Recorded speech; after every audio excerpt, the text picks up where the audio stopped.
안녕하세요. 구남식 목사입니다. 오늘 전해드릴 본문 말씀은 로마서 12장 1절에서 2절까지의 말씀입니다. 그러므로 형제들아, 내가 하나님의 모든 자비하심으로 너희를 권하노니 너희 몸을 하나님이 기뻐하시는 거룩한 산 제물로 드리라. 이는 너희가 드릴 영적 예배니라. 너희는 이 세대를 본받지 말고 오직 마음을 새롭게 함으로 변화를 받아 하나님의 선하시고 기뻐하시고 온전하신 뜻이 무엇인지 분별하도록 하라. 평범한 사람들의 감동적인 이야기를 적어놓은 연탄길이란 책이 있어요. 이 속에 보면 이런 내용의 글이 나옵니다.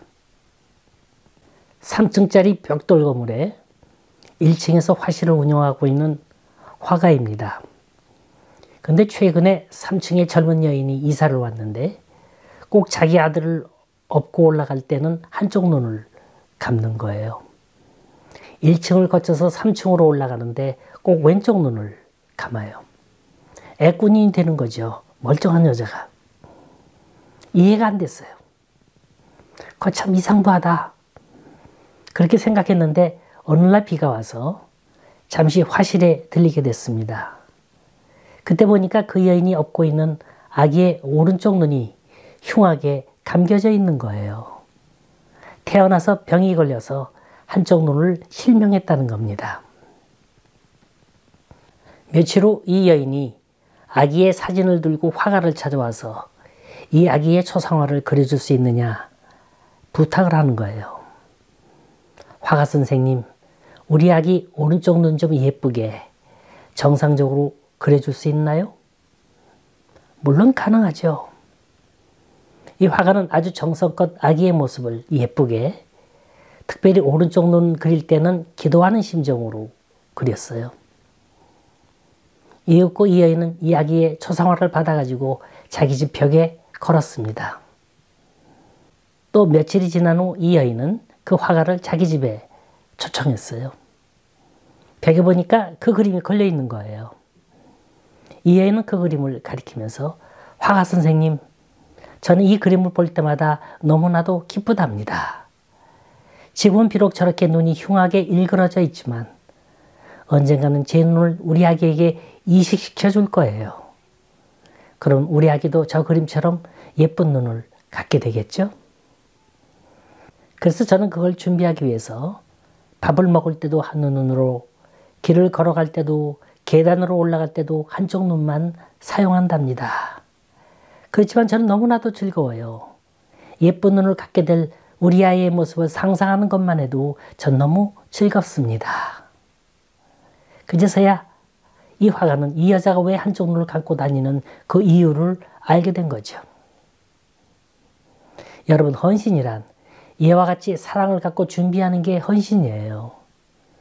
우발적인 즉흥적인 헌신이 아니라 사랑이 담긴, 애정이 담긴, 모든 정성이 담긴 게 헌신입니다. 내 신체 한 부분을 사랑하는 자식에게 떼어주기 위해서 준비하는 이 모성애, 이보다 더 진한 헌신과 사랑을 이미 우린 예수 그리스도에게로부터 받았고 체험했습니다. 사도 바울은 다메섹 도상에서 예수님의 사랑을 체험하고 난 후 너무나도 달라졌지요. 그에게 아까울 게 뭐가 있겠습니까? 다 드리는 거예요. 그가 세상에서 쌓았던 지식, 가말리알 문화에서 받았던 최고의 교육, 로마 시민이라는 특권의식, 바리새인 중에 바리새인이라고 하는 그 교만함 다 버렸어요. 주님 앞에 드렸습니다. 그러면서 지금은 고린도 감옥에서 한 번도 본 적이 없는 로마인을 향해서 권면합니다. 사랑하는 성도여, 너희 몸을 산 제사로 드리라고. 이게 참 헌신이요, 이게 영적 예배라고. 이게 바로 복받는 길이라고. 작년 3월 코로나 팬데믹으로 인해서 교회엔 대면 예배, 비대면 예배, 온라인 예배라고 하는 신종 용어가 탄생했어요. 이에 대한 반사 효과로 젊은 청년들, 우리들의 2세들이 교회를 떠나고 있습니다. 영성이라는 건 쌓기는 힘들어도 허물어지는 건 한순간인 거예요. 20년대 초반만 해도 청년 사역의 부흥기였어요. 웬만한 교회라면 경배와 찬양팀이 있어서 젊은이들이 자신의 악기를 들고 나와 찬양을 연주하고 율동팀이 앞에서 리드를 하면 모두가 함께 따라하는 찬양의 전성기가 있었습니다. 이때만 해도 유명 찬양팀이 와서 집회를 한다 그러면요, 많게는 1000명이 넘게 몰려들었던 때가 있었어요. 허나 지금의 청년들을 만나보면요, 분위기는 둘째치고 청년부의 존속 자체를 걱정하고 있어요. 그런가 하면 소형교회는 아예 청년부 자체가 사라지고 말았습니다. 아주 비근한 예로 제가 현역 시절에 목회를 했을 때만 해도 대학부 청년부 학생들이 한 20-30명이 모여서 예배를 드렸죠. 이행그룹이라 그러죠. 이들이 주일 예배를 마치면 찬양팀들이 모여서 기타를 치고 드럼을 치며 연습하던 모습들이 그렇게 보기 좋았어요. 이 모습을 보면서 부모님들은 교회가 살아있는 것 같다고, 젊은이들이 움직이니 너무나 좋다고, 교회에 희망이 있다고 임모와 말하곤 했습니다. 그런데 이들이 썰물처럼 다 사라지고 난 후 교회의 모습은 어떻던가요? 활기가 있나요? 텅 비어있는 느낌 들지 않습니까? 어째서 그들의 아버지, 어머니, 할머니, 할아버지들이 끝까지 교회를 지키고 마스크를 쓰면서까지 예배를 사모하며 예배를 드리고 있는데 이 20대, 30대 젊은이들은 어디 가서 뭘 하고 있다는 얘기입니까?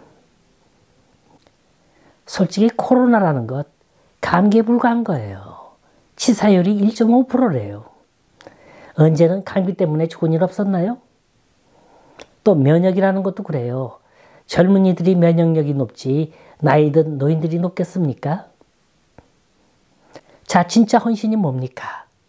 내 사랑하는 자녀들이 주님 앞에 나와 정성껏 예배를 드리며 내 평생 쌓아오고 지켰던 믿음의 유산을 저희들에게 물려주는 게 참 헌신이 아닙니까?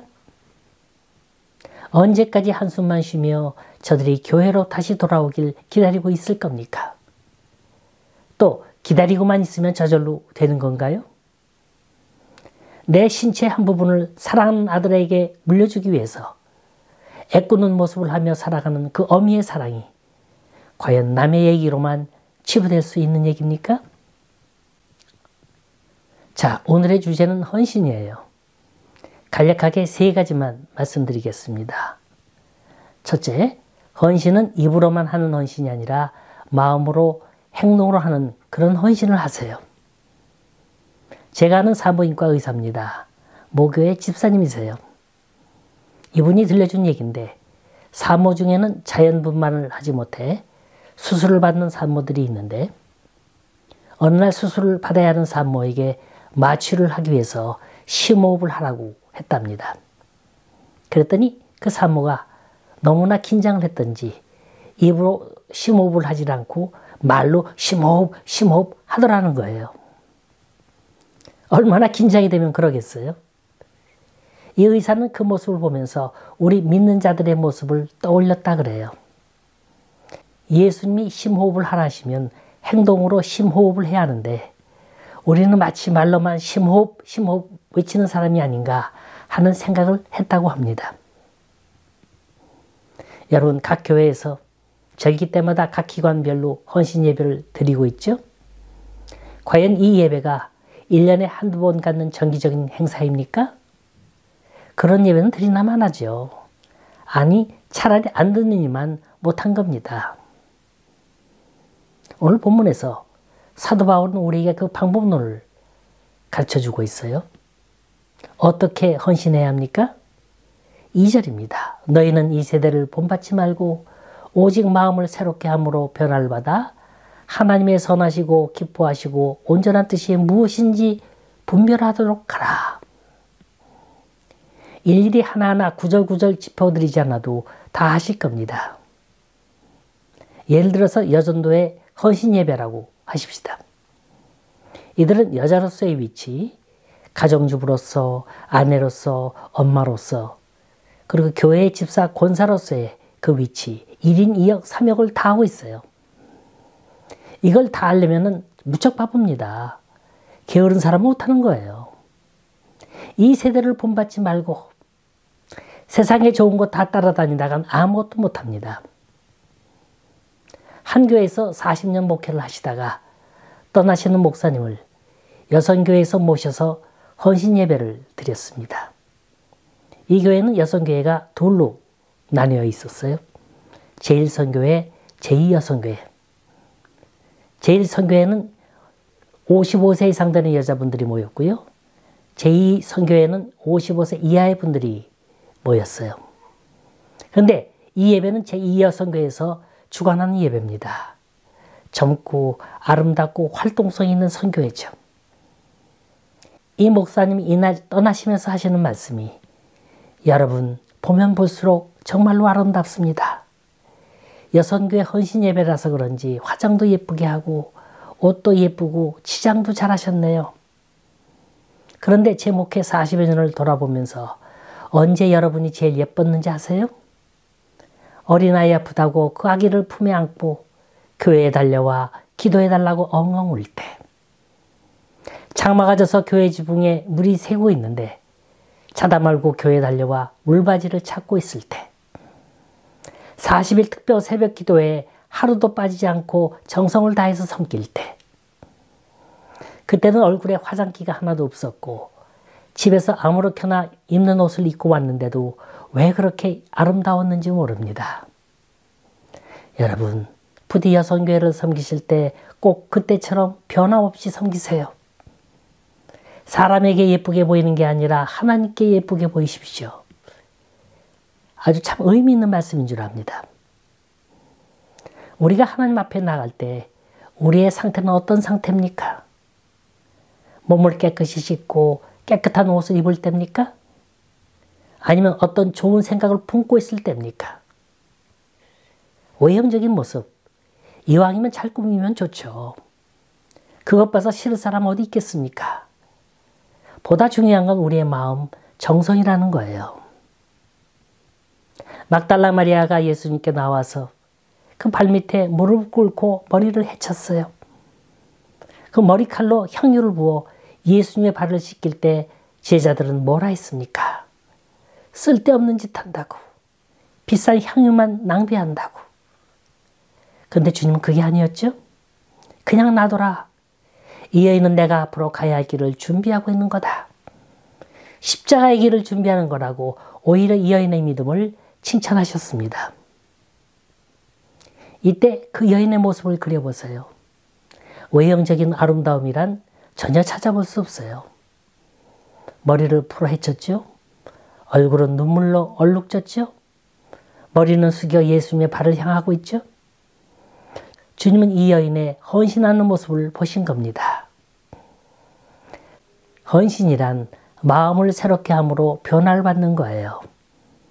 하나님의 선하시고 기뻐하시고 온전하시는 모습이 어떤 건지 분별할 수 있는 지혜를 갖는 거예요.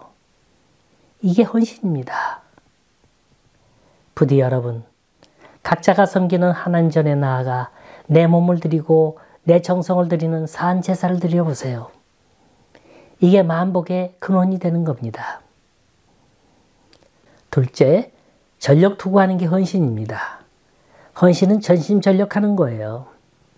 헌신이란 말은 자기 자신을 돌보지 않고 전력을 다하는 걸 뜻합니다.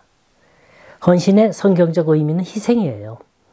짐승이 제물로 바쳐지는 상태가 헌신입니다.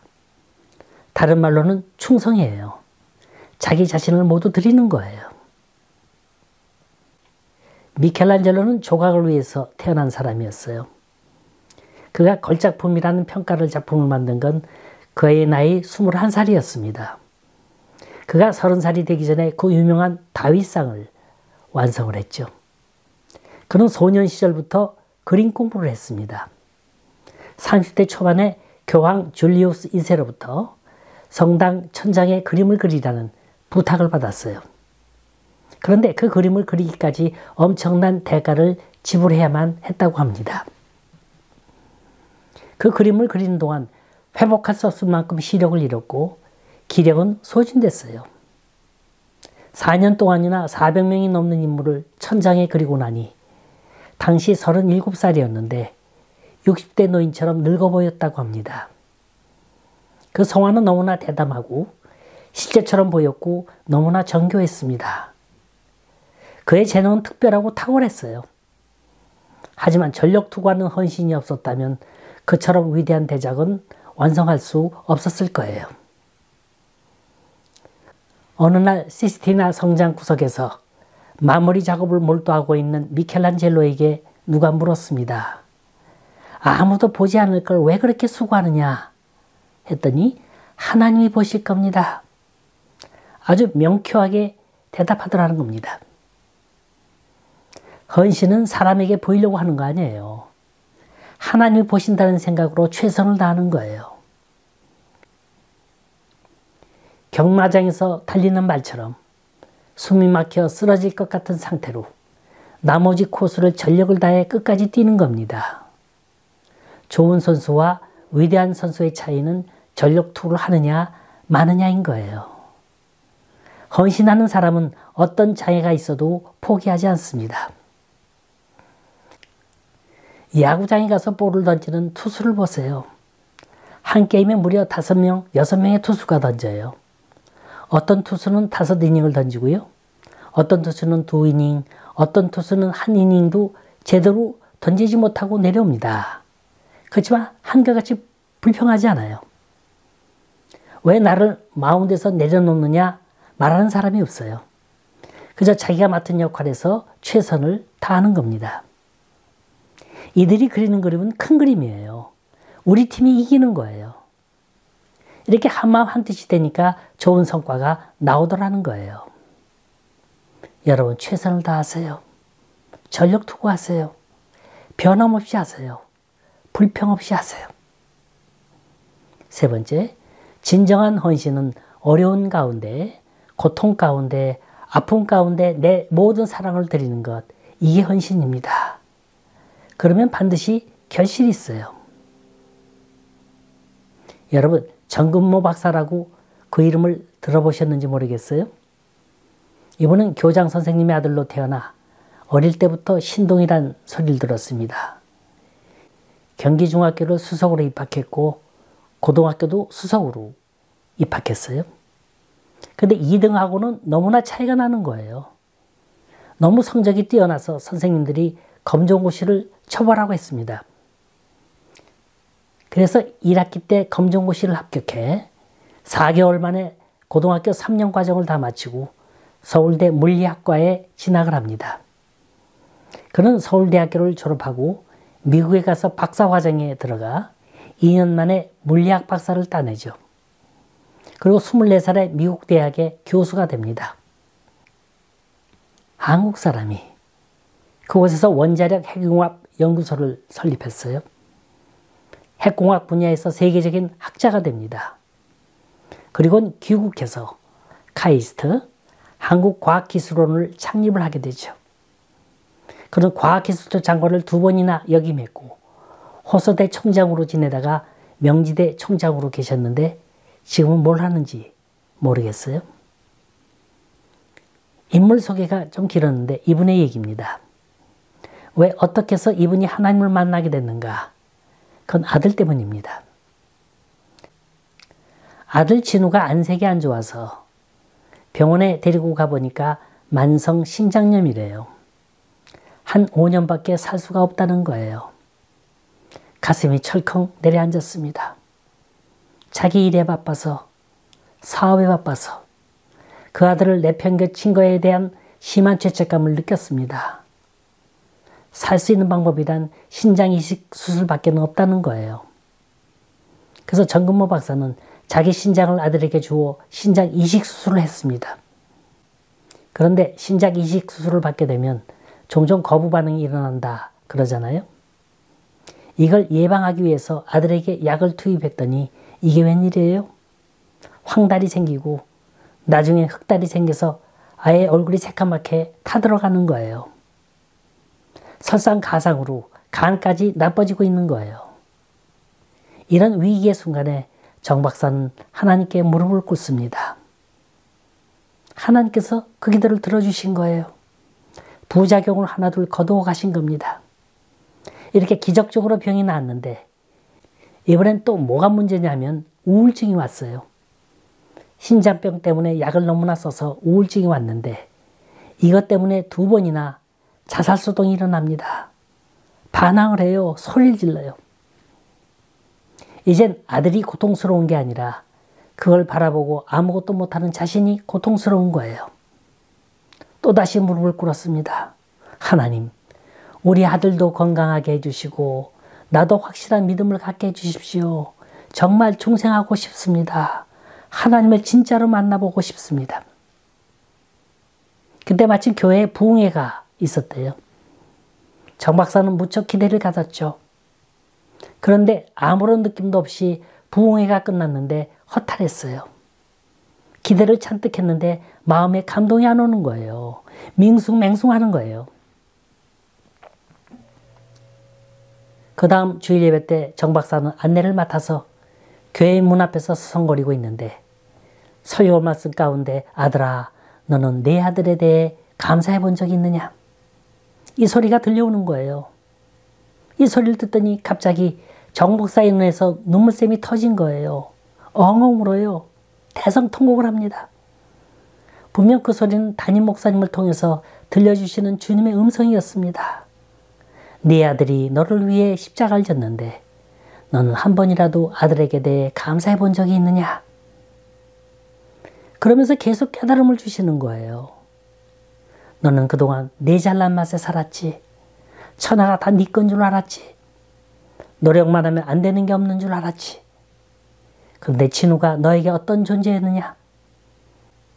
바로 진우를 통해서 너는 기도하는 법을 배웠고 하나님을 아버지로 영접하지 아니하였느냐?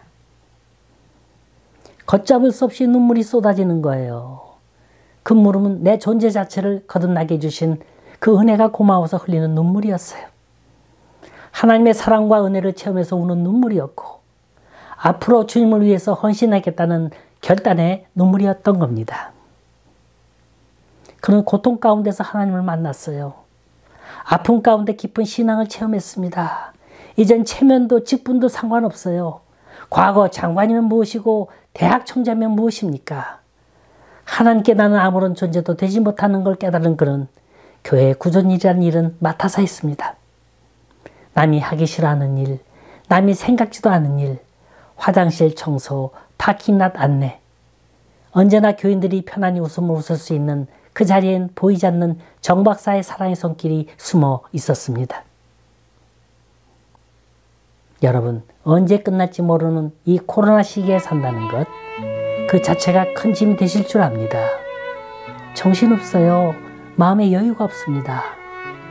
어떤 때는 알지 못하는, 예상치 못하는 근심거리가 우리를 괴롭힙니다.